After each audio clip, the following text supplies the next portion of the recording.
It was well past midnight when Claire Dalton, CEO of a multimillion-dollar tech firm, found herself barefoot, exhausted, and locked out of her luxury Manhattan apartment. The elevator had just dinged shut behind her when she realized, no phone, no purse, no keys.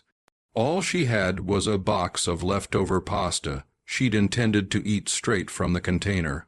She'd stepped out for just a second to check the hallway noise, and the heavy door had sealed behind her.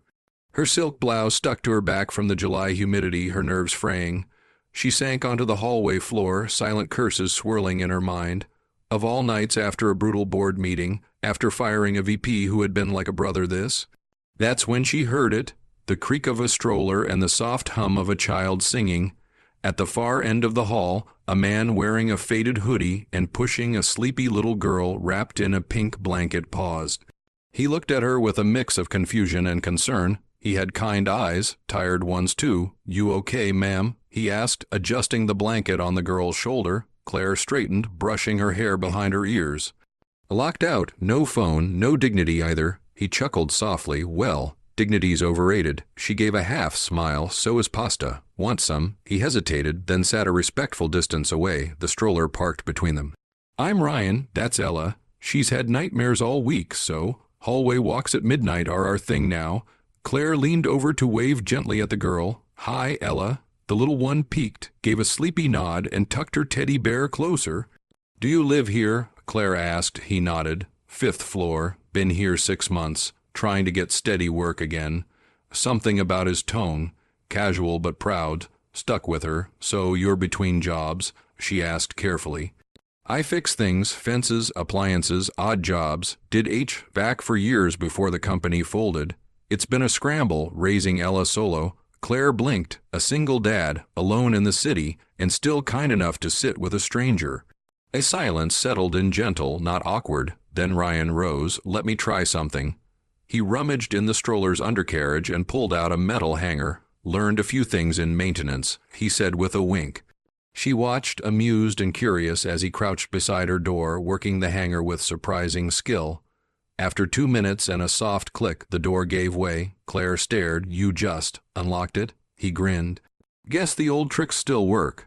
She burst out laughing, the stress of the day melting away. "You might have just saved my sanity." "Glad to be of service," he said, stepping back. She hesitated. "Wait, I should thank you properly. Coffee, breakfast tomorrow."